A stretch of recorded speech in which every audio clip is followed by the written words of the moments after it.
All right. Thank you very much. Thank you. We're on to our next bill. Mr. Bloom with AB 1672, solid waste flushable products. And we're not allowed to make bathroom jokes. What? That's what made this my favorite bill. I just made one, but I'm the chair. All right, please go ahead. Thank you, Mr. Chair and members. Well, here's the problem in my hands. This is toilet paper that has been in this jar for approximately a day, and you can see it's dissolving and in little pieces. This is a jar of, it's very cute, Tugaboo's kids' wipes. Sold at Rite Aid and put in the jar of water on February. Now, is this 6th. marked as flushable? Yes. Yes, okay. And as you can see, it's in one piece. And that's the problem. AB 1672 is a straightforward and important bill that seeks to provide clear consumer information about how consumers should properly dispose of single-use wet wipe products with the intent of keeping non-dispersible wipes out of our sewer system. In the last 15 to 20 years, there's been a proliferation of single-use wet wipe products that have come into the retail market. Many of these products are intended to be disposed of in the trash can. However, there's a growing suite of products that are marketed as flushable or sewer and septic safe. And currently, there simply are no federal or state definitions of what constitutes a flushable consumer product. And as a result, any company can call any product flushable, regardless of the potential harm to the sewer system or whether it truly breaks apart like toilet paper once it is flushed. When wet wipe products are flushed into the sewer system, they can cause significant issues for private property owners, sewer collections, and waste treatment plants. Single-use wet wipes are heavier, thicker, and have larger surface areas than toilet paper, and researchers have found that under wet conditions, wipes maintain most of their strength as they're composed of synthetic fibers that retain their shape and strength. Wipes often do not break down after being flushed, and they can accumulate with fats, oils, and grease and become large obstructions in our pipes. Further down the line, they weave together and create giant rags, which can get stuck in pumps, collection systems, and motors, and cause backups and equipment failures. This problem is experienced across the state, the country, and worldwide as disposable wet wipe products become more widely available. Up and down the state, treatment plants across California, these treatment plants are way too familiar with the scourge of wet wipes being improperly flushed. In some cities, such as Petaluma, costly screening facilities have failed to stop these indispersible products from finding their way through the wastewater system. In 2011, the Orange County Sanitation District conducted nearly 1,000 preventative or corrective, there's a word for this, deragging maintenance calls on, who knew? Calls on 10 of their 15 regional pump stations. This cost them about $300,000. The city of Camarillo's wastewater treatment plant has invested $500,000 to upgrade its wastewater treatment plant pump systems to manage the volume of wipes passing through the system on a daily basis. And in each of these cases, of course, the cost gets passed on to ratepayers and taxpayers. This bill prescribes clear and consistent consumer messaging for these products that indicates to consumers that either a wipe is flushable or it's not. Under these provisions, wipes can be labeled as flushable if they do not cause harm to the sewer system, meaning that manufacturers can demonstrate that their wipes can break down in the sewer system like dry toilet paper. For all other wipes that are not intended to be flushed, they must be marked with a do not flush label.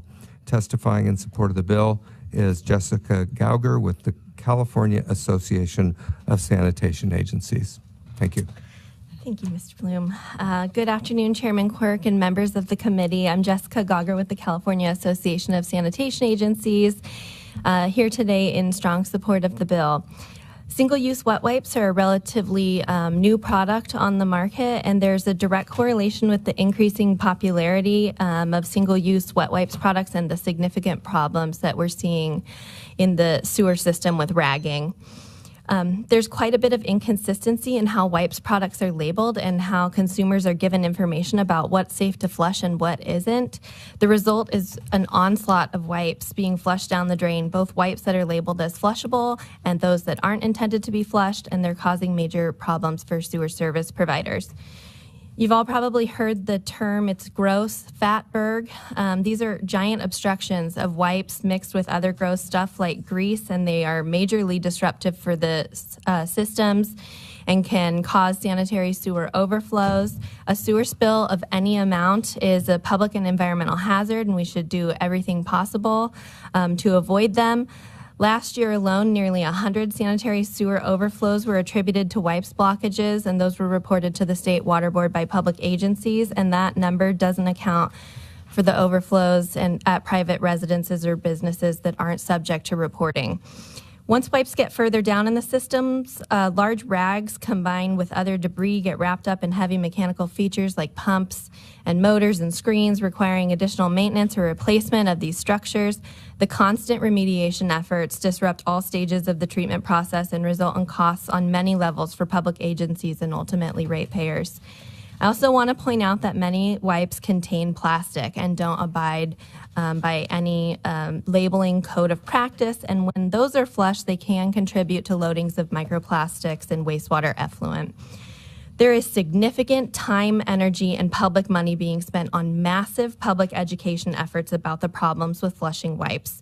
Pretty much every agency has done outreach about wipes for many years, and we're here today because educational campaigns simply aren't effective enough in managing this problem.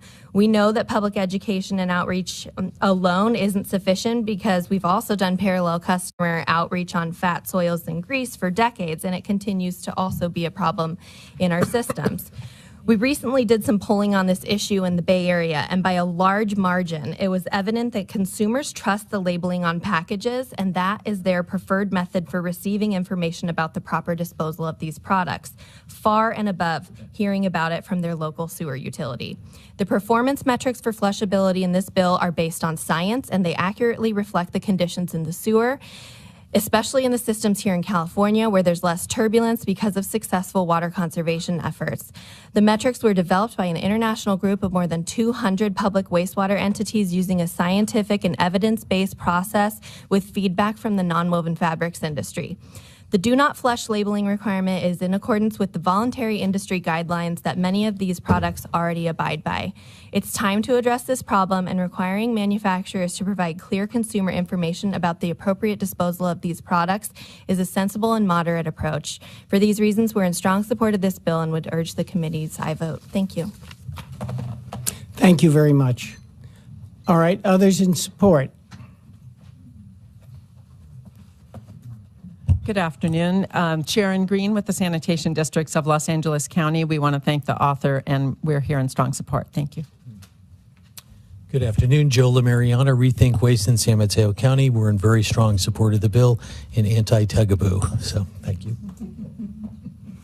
Emily Barnett on behalf of the Central Contra Costa Sanitary District and the San Ramon Services District, also in strong support.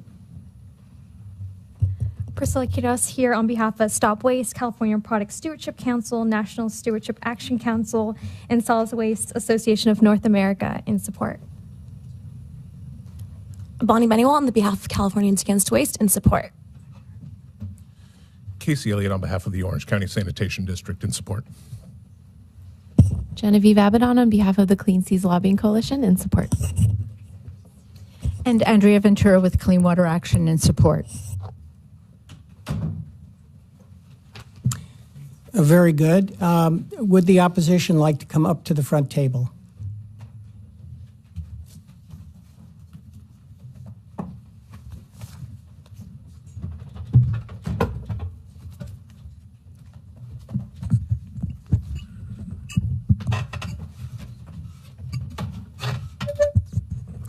Good afternoon, Chair Quirk and committee members. Chris Rose on behalf of INDA, the Association of Non-Woven Fabric Industry. Thank you for the opportunity to provide testimony on AB 1672. We believe the best solutions for addressing wastewater system clogs require thoughtful consideration of data-driven wastewater system studies, and this is the foundation for our opposition to this bill. We've all seen the pictures of the big, ugly clogs that are pulled out of systems.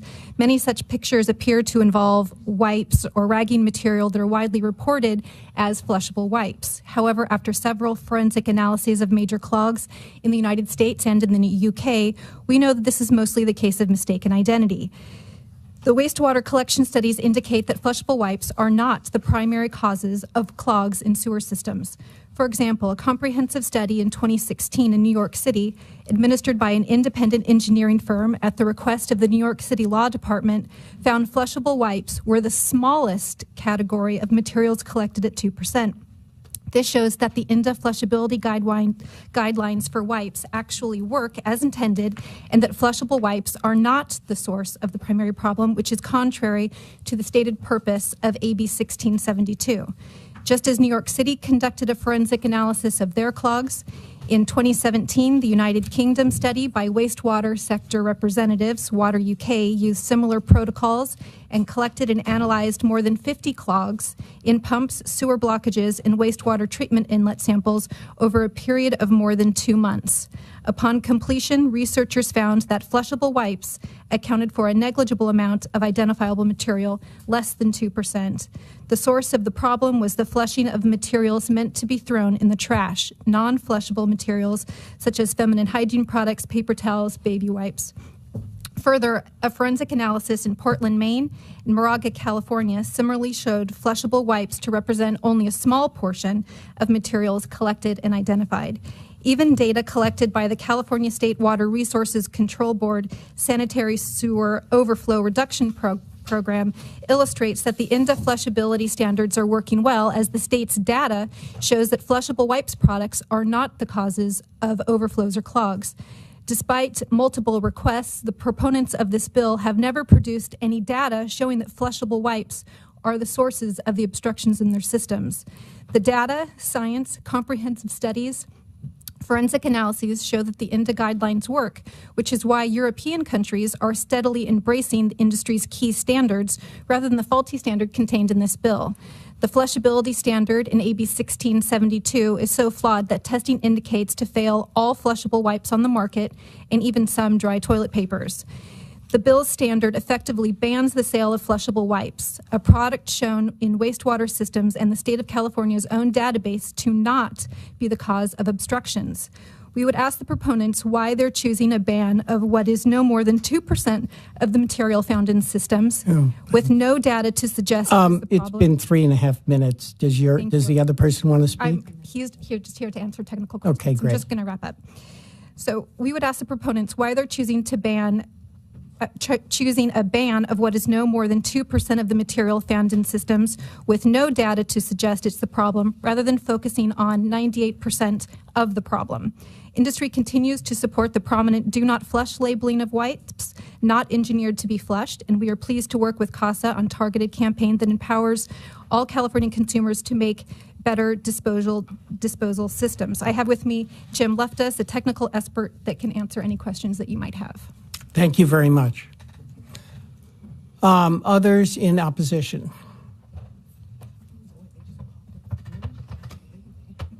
Mr. Chair, Dawn Kapke on behalf of the California Manufacturers and Technology Association, also in opposition. Thank you. Mr. Chair, Anthony Molina on behalf of the Grocery Manufacturers Association in opposition. Thank you. Nicole Quinones on behalf of the Household and Commercial Products Association. Just want to raise one additional issue on the changes in labeling for disinfectant wipes in particular. Any label change has to go through approval by the U.S. EPA and then the Department of Pesticide Regulation. So at a minimum, there would need to be time built in to accommodate for those label changes. Thank you. Thank you. Karen Ross on behalf of the Personal Care Products Council, also in opposition to the bill. Adam Regley on behalf of the California Chamber of Commerce. We align our comments with INDA. We're opposed. Thanks. Okay. There's been a lot of discussion here. I don't think that it's hit upon the key issue. The key issue is that there's two different standards for what's flushable. One is an industry standard, and the other is a standard that was come up with the sanitation providers. And there was a meeting. I went through all of this with the experts, and believe me, this is a very complex issue. And there are genuine arguments about how many of and when you're listening to the experts, you really do hear, oh, when they did that in New York, it was right after a big water event, a storm, and that changes the result, and, you can listen forever. So, but there are just basically an international standard, I'll call it, and an industry standard, and that's really where the contention is. And I just wanted to make that clear to the members who are here. Do we have member questions? Sure. Madam Vice Chair, you can go in first. Thank you. Okay. So I never thought we would be talking about this topic up here, but this is my favorite bill of the day. It may be a first, but we're aligned on that. This is my absolute favorite bill of the day. And I don't know who ends up with the job of doing the forensic analysis on the clog, but they should get paid a lot of money to do that. Okay. So I'm looking through your bill here, and the chair, he brings up a very valid point, which is there is some discrepancy, some disagreement on what standards should be met.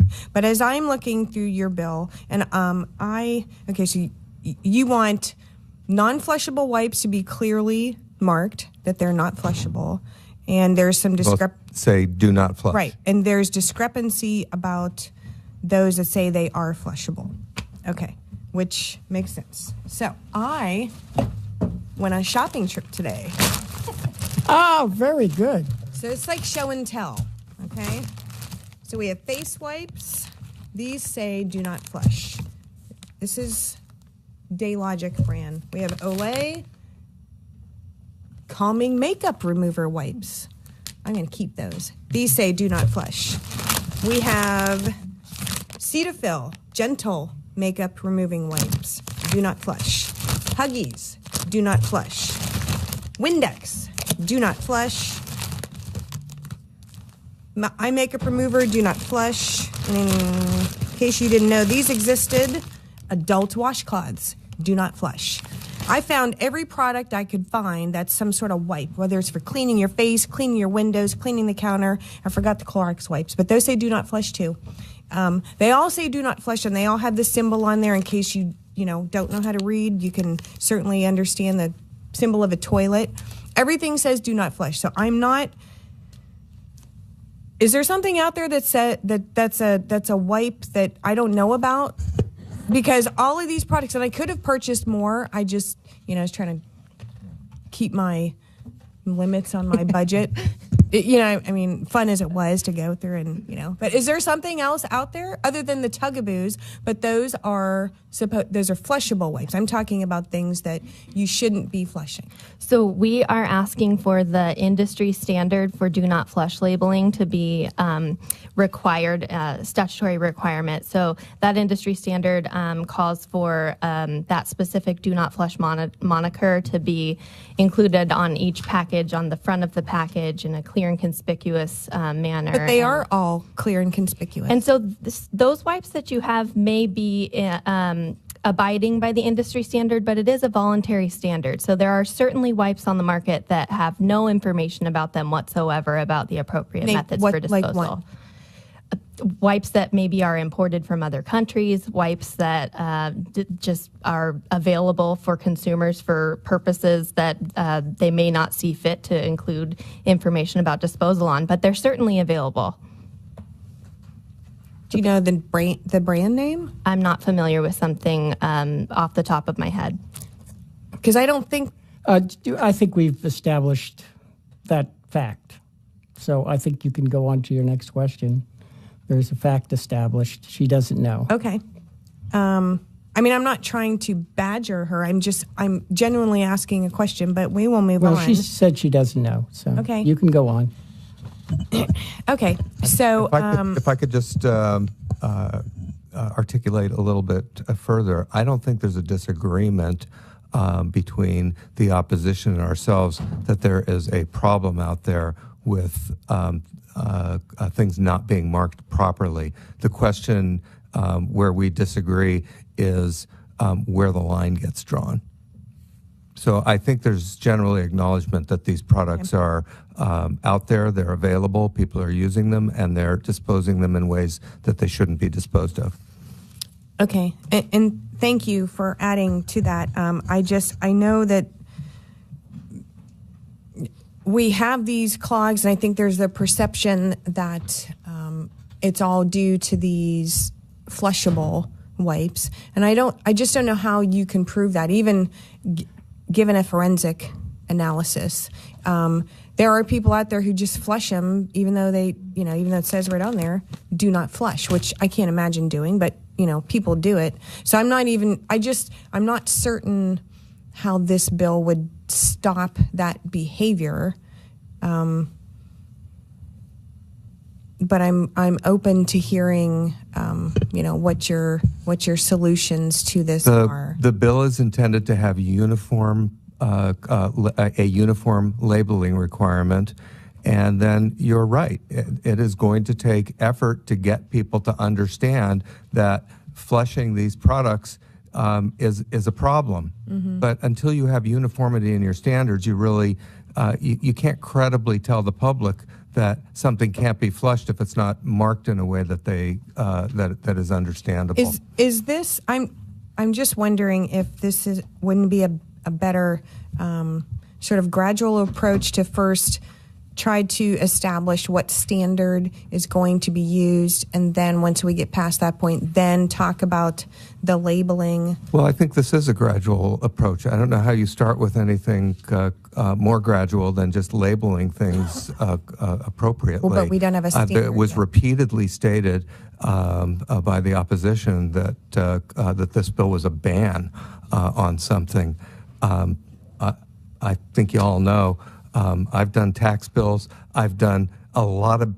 I've banned a lot of things. So, at one point, I had a nickname, Bandit Bloom. No, it was Bandit Bloom. So I know what a ban is. This is not a ban. This is a labeling bill that allows people to understand, consumers to understand what is flushable and what is not. It's that simple. All right. Now you know my nickname. This is an issue that we can all understand, so there's lots of questions. Mr. Dolly. So, Member Bloom, I'm kind of in the same maybe confusion of my colleague, Ms. Melendez. So I want to reduce your confusion. Well, so can you determine when you clean a clog out whether it was a non-flushable wipe or a flushable wipe when you Yes. clean out the clog? Okay. Yes, there are. Despite what we've been hearing, there are field studies that have been conducted that demonstrate several different types of flushable labeled wipes going through the system and showing up at the treatment plant fully intact. Some do disperse a little bit, others disperse completely, but we certainly do have the evidence to show that not all of them meet those high performance metrics, and there is a very large variance in how they perform. And then anecdotally, we don't have any reason to be making up this problem.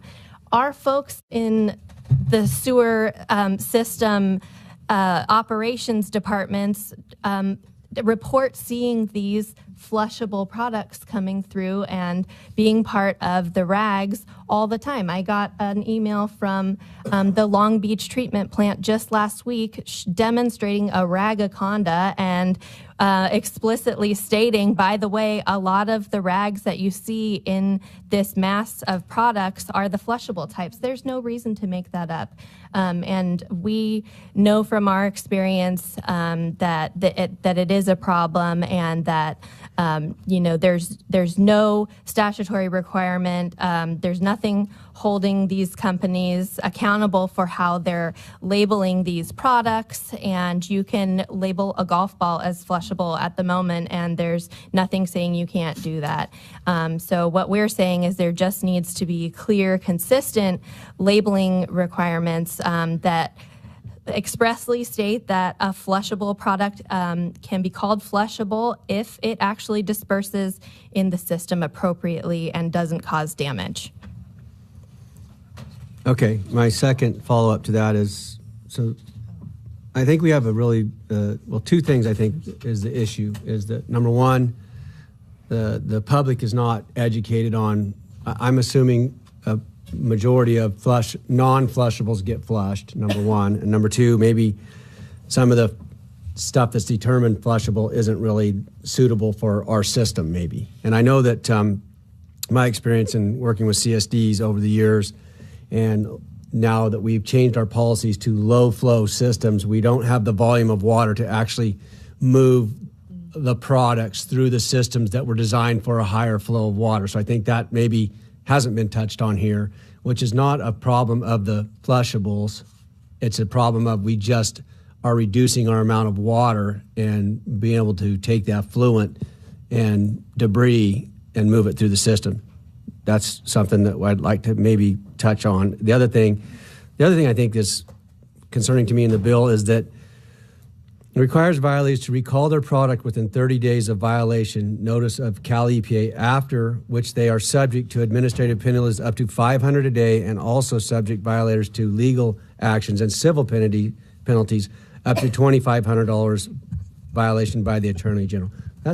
Look, at the end of the day, I want to get these out of the system. I want flushables to work. I want our communities to understand it. But I think this is pretty aggressive, and I think we have mainly a communication problem or a public not understanding what they should and shouldn't flush. So